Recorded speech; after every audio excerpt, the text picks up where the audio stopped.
la notion de la démocratie, la première notion, en tout cas, que les gens voient quand on parle de démocratie, c'est ce système politique dans lequel les gouvernants sont élus par les citoyens. Donc je pense qu'aujourd'hui, quelle qu'en soit peut-être la façon dont les élections sont déroulées, au moins le Niger n'est pas géré par des gens qui ont fait irruption sur la scène politique pour s'accaparer du pouvoir. Il y a eu des élections, même si c'est entaché d'irrégularité, c'est contestable, mais ce qui est sûr, il y a eu ces élections-là à travers lesquelles il y a des gouvernants qui ont été élus au niveau national, tout comme au niveau local. L'autre aspect, on est dans le cadre de la démocratie libérale, qui fait une place de choix aux libertés sous toutes ses formes.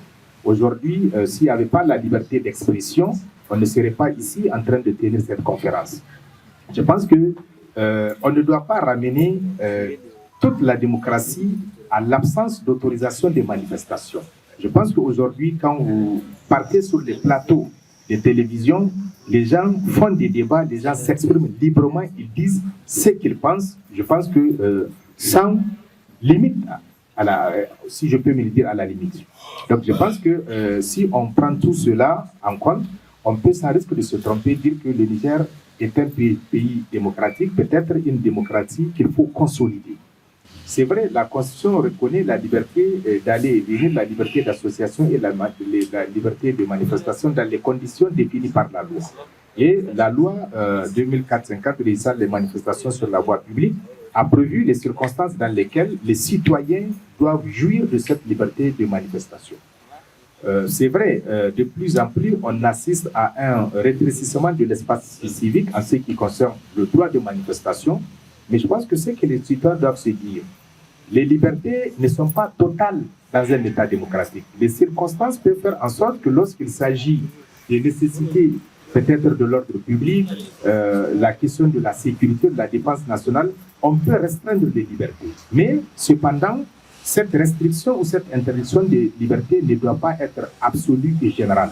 C'est ça le véritable problème. L'illégalité, justement, de l'interdiction de la liberté de manifestation, c'est le fait que, et pratiquement, cette interdiction devient de plus en plus générale et absolue. Et sur le plan juridique, justement, dans le cadre de l'exercice de liberté, dans le cadre de la police administrative, justement, qui est une activité de prévention de troubles à l'ordre public, lorsque l'interdiction, justement, de manifestation de la jouissance des libertés prend un caractère général et absolu, et cela est illégal. Moi, je pense que c'est important de savoir que, bon, c'est vrai, on parle de bonne gouvernance, mais on ne doit pas tout jeter sur les gouvernants. Nous, en tant que citoyens gouvernés, on a nos responsabilités.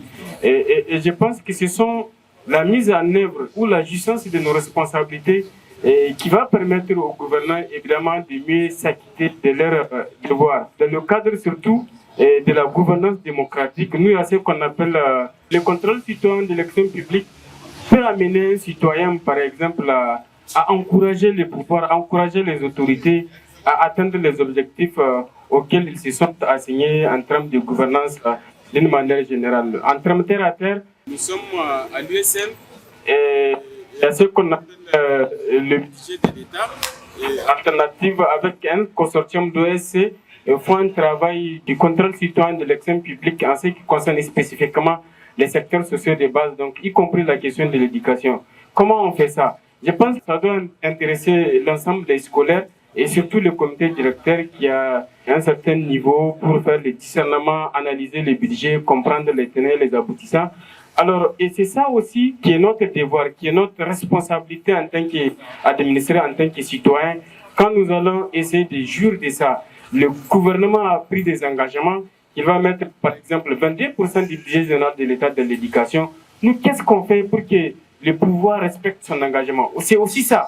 Et politiquement, les gens vont dire tout parce qu'ils sont à la veille des élections, ils cherchent l'électorat. Donc, ils sont prêts à tout offrir. Mais au fond, in fine, nous, citoyens, qu'est-ce qu'on fait pour que les gouvernements puissent respecter leurs engagements? Et on prend le budget général, par exemple. On regarde les différentes allocations budgétaires. Est-ce qu'elles ont un rapport avec les engagements électoraux qui ont été pris? Et dans le cas contraire, on fait des plaidoyers pour amener ces gens-là à respecter leurs engagements. En fait, c'est ça nous, notre responsabilité, c'est quand cela n'est pas fait. Donc, on peut considérer que la question de la gouvernance, c'est très compliqué.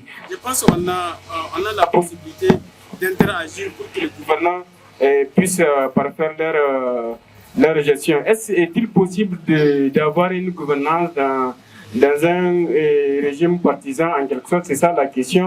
Bon, je pense que dans une dynamique où on constate une politisation à outrance de l'administration, c'est problématique. La question de la gouvernance, quelque part, c'est un problème.